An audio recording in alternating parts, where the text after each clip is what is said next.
찔레나무의 부드러운 줄기순을 찔레라 해서 잎을 떼고 줄기째 먹거나 껍질을 벗기고 먹을 수 있습니다. 찔레는 뿌리 없이 줄기만 꽂아 심어도 잘 살아날 정도로 생명력이 모질고 강한 식물입니다. 시골의 밭둑이나 돌틈 또는 담벼락, 야산의 바위 틈이나 낮은 지대에서도 흔히 볼 수 있는 찔레나무는 시골 농가에서 울타리용으로 심기도 하지만 병해에도 강하고 생명력이 강건의 장미를 재배할 때 장미의 병충해 저항력을 키우기 위해 전목용 대목으로 쓰기도 합니다. 정원에 심으면 5, 6월에 피는 하얀 꽃도 예쁘지만 가을부터 겨울까지 내내 빨간 열매를 볼 수 있게 해줍니다. 초여름에 찔레꽃이 하얗게 피어 진한 향기가 사방에 퍼지면 그 향기에 취한 벌과 나비들이 앞을 다투어 모여듭니다. 그래서 찔레꽃 주변은 달콤한 꿀을 찾으려는 벌과 나비들의 날개짓으로 늘 분주합니다. 찔레나무에서 새순이 나오고 햇줄기가 대공처럼 올라올 때 껍질을 까서 살짝 씹어보면 바삭한 식감과 함께 달짝지근한 육즙이 모간을 적셔줍니다. 그 맛은 온화하고 청량하지만 찔레나무 줄기엔 가시가 많아 가시덤불을 해치고 접근하기가 매우 곤혹스럽습니다. 자신을 보호하려고 가시를 만들었을까요? 보호해야 할 만큼 귀중한 무언가를 담고 있는 것은 아닌지 궁금하기도 합니다. 대개 가시가 있는 나무는 독이 없다고 합니다. 자기 자신을 지키기 위해 잎의 일부가 변해서 가시가 된 것일 뿐이랍니다. 화려하고 연약한 것일수록 독이 많지요. 식물의 가시는 대부분 자기 자신을 지키기 위해 존재하는 것이므로 가시가 있는 식물에는 오히려 독이나 병원균을 물리칠 수 있는 성분이 들어있는 경우가 많습니다. 가시가 있는 나무나 풀은 대부분 먹을 수 있습니다. 두릅나무라든지 엄나무, 아까시나무, 탱자나무, 주염나무, 선인장이나 호랑가시나무, 실거리나무, 오갈피나무 등 날카로운 가시가 있는 나무는 암이나 염증을 치료하는 데 귀중한 약재가 되기도 합니다. 초피나무, 산초나무, 청미래, 천가시덩굴, 환삼덩굴이나 장미과의 나무들, 그리고 산딸기, 곰딸기처럼 가시가 있는 풀이나 나무들은 염증이나 암치료에 효능이 좋다고 합니다. 찔레나무 역시 항암 작용과 염증 치료 효과가 아주 크다고 할 수 있습니다. 이른 봄철에 올라오는 찔레 새순도 좋은 약이 됩니다. 실제로 찔레순은 다양한 약효를 지닌 약초라는 게 속속 확인되고 있습니다. 일례로 찔레순에 겨자 소스를 쳐서 샐러드를 만들어 먹으면 겨우내 몸 안에 쌓여있던 독소를 제거해주는 약효가 있다는 것입니다. 무엇보다 이 찔레의 어린 새순에는 식물성 성장 호르몬이 풍부해서 또래 아이들보다 성장이 더딘 어린이의 성장 발육에 큰 도움이 되고 뜻하지 않게 찾아오는 5, 6월 감기 예방에도 효과적이라고 합니다. 또한 몸 안에 쌓여있는 유해물질과 독소를 제거해 종기나 악창, 감기, 기관지염, 폐렴, 그리고 소화가 잘 안되거나 복통 증상이 심하게 나타날 때 찔레순 발효액을 쓰면 좋습니다. 아울러 외상에는 생잎을 빻아서 환부에 붙이면 상처를 아물게 하고 세살을 돋아나게 합니다. 하감창이란 병이 있습니다. 성병의 하나로 남녀의 음부에 나는 부스럼 형태의 피부병인데 음부가 허는 증세로 나타납니다. 여성 냉대야 환자 중에 냄새가 심한 경우는 냉대야가 원인이 아니라 하감창이라 하여 창에 속하는 질환이 원인이라 합니다. 여기서 창이란 환부가 썩어 들어가는 병을 말합니다. 냉대야의 냄새가 심한 것은 균으로 인해 자궁에 창이 발병했기 때문이라 볼 수 있습니다. 따라서 냄새가 심한 경우는 아무리 냉을 없애는 약을 투여해도 치료가 쉽게 이루어지지 않는다고 합니다. 이런 경우 음부에 생긴 창, 그러니까 부스럼을 치료하는 약을 쓰면 간단히 치료가 가능한데요. 그만큼 냉이 심하거나 자구에서 냄새가 나는 경우는 한의학적 치료가 효과적이라 할 것입니다. 하감창이라는 병은 외부의 균에 의해 생기기도 하고 자궁이나 음부 자체가 균이 살기 좋은 환경이 되면 내부에서 저절로 생기기도 합니다. 따라서 평소 저녁을 적게 먹고 기름진 음식을 피하는 등 식생활 습관을 개선해야 합니다. 여성들의 생리통이나 냉대야의 원인이 하감창에서 비롯될 수도 있는데 이 하감창 증세가 있을 때는 적당량의 찔레잎을 약한 불에 쬐어 말린 후 곱게 가루내어 환부를 깨끗이 씻고 바릅니다. 하감창은 몸이 차가운 체질인 여성에게 주로 생기는 병인데 특히 손발과 아랫배가 차서 여름에도 추위를 남달리 많이 타는 여성은 몸이 냉하기 때문에 항상 몸이 따뜻하도록 하고 찬 음식을 피하는 것이 건강에 좋습니다. 피부에 생긴 부스럼이나 화상으로 인한 상처와 물집이 되어 아직 터지지 않은 경우에는 햇볕에 건조한 찔레잎을 가루내어 꿀과 식초로 개어서 바릅니다. 그러면 부스럼이나 물집 끝이 노출되어 저절로 터집니다. 찔레나무 잎의 생양령은 장미엽이라고 합니다. 생잎에는 비타민 C가 다량 함유되어 있습니다.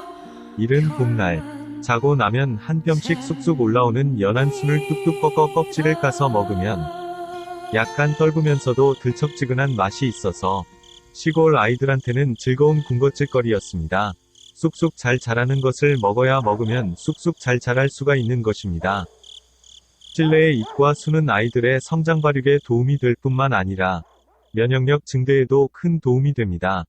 덕근 순을 보리차 대용으로 꾸준히 복용하면 효능을 볼 수가 있는데, 덕금을 할 때는 물을 전혀 사용하지 않고 생것 그대로 타지 않을 만큼만 볶습니다. 이른 봄의 새싹은 나물로 먹어도 되고 덮어서 차로 우려서 마실 수 있습니다. 장이 좋지 않아 잦은 설사를 하는 사람에게 좋으며 갈증 해소에 좋습니다. 꽃이나 순, 그리고 잎을 덕금하는 방법은 뜨겁지 않은 온도에서 서서히 손으로 흔들어 습기나 물기를 제거하고 차츰 온도를 높여가면서 계속 저어주는 방식으로 합니다.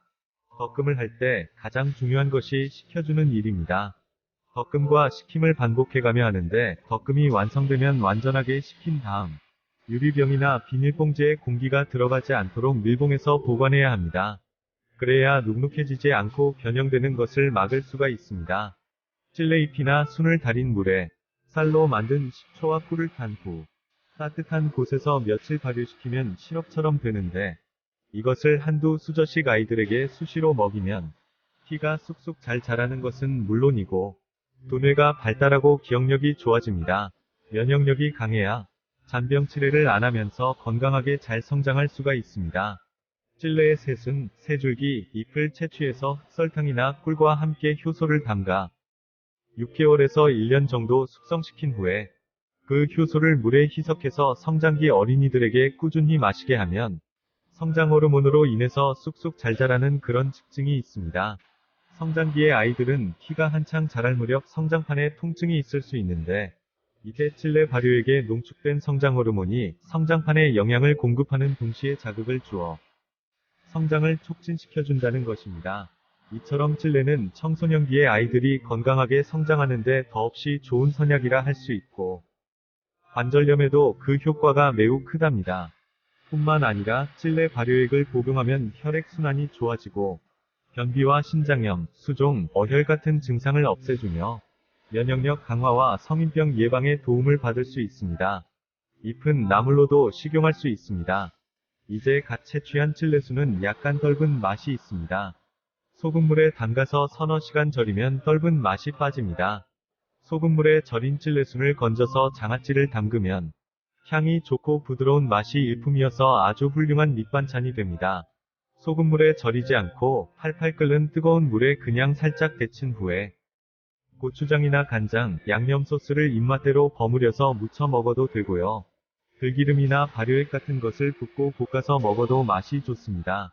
찔레나무 줄기의 다른 이름은 장미지라고 합니다. 찔레나무는 예로부터 민간에서 탈모 예방과 비듬을 없애주는데 자주 사용해 왔다고 하는데요. 찔레나무 어린 가지와 찔레꽃 달인 즙을 섞어서 머리를 감으면 비듬을 없애고 탈모 방지에도 효과가 있으리라 봅니다. 찔레나무랑 형제간이라 할 수 있는 나무가 있는데 바로 돌가시나무입니다. 다른 이름으로는 땅찔레, 땅가시, 반들가시나무라 하고 제주 지역에 주로 자생해서 제주찔레라 하기도 합니다. 장미과에 속하는 식물답게 몸 전체에 가시가 많아서 겨울이 춥지 않은 남부지역에서는 정원수나 생울타리용으로 심기도 하는데, 꽃에 향기가 없으며 나중에 열매가 빨갛고 둥글게 달리는 반상록성 덩굴나무입니다.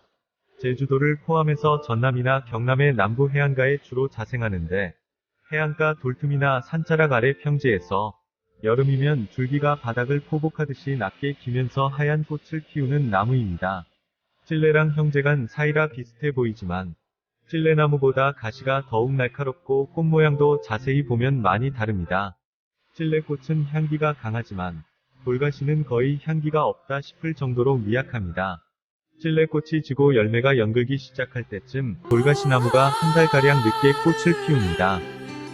그런 까닭으로 사람들은 찔레꽃이 다시 꽃을 피운다고 생각하기도 하는데 찔레나무가 아닌 돌가시나무가 꽃을 피우는 것입니다. 찔레나무는 덩굴을 위로 올리는 반면 돌가시는 땅으로 가라앉아 옆으로 퍼지면서 자랍니다. 하지만 약성과 약효는 서로 대동소이한 것으로 알려져 있습니다. 돌가시나무, 제주찔레의 꽃말은 평화, 희망, 하얀 미소입니다. 가시가 많이 달리는 나무 이름에 비해 꽃말은 온화하기가 그지없습니다. 예전에 어른들이 아이들에게 찔레나 뱀딸기를 먹으면 콧구멍에서 뱀 나온다고 해서 먹지도 않고 가까이 가면 뱀이 나타나 물까봐 피해 다니곤 하였는데 그 찔레나무와 뱀딸기처럼 가시 달린 나무들이 사실은 독이 전혀 들어있지 않으며 오히려 좋은 효능을 많이 지니고 있으니 감탄하지 않을 수가 없습니다. 미국에서는 장수, 노화 방지를 위해 성장 호르몬 요법을 사용한다고 합니다. 이제 찔레의 가치를 다시 한번 되돌아봐야 할 때가 왔다고 봅니다. 영상 봐주셔서 감사합니다. 제주 찔레의 꽃말처럼 평화로움 속에서 밝은 희망을 보며 하얗게 미소 지을 수 있는 계절이 되었으면 좋겠습니다.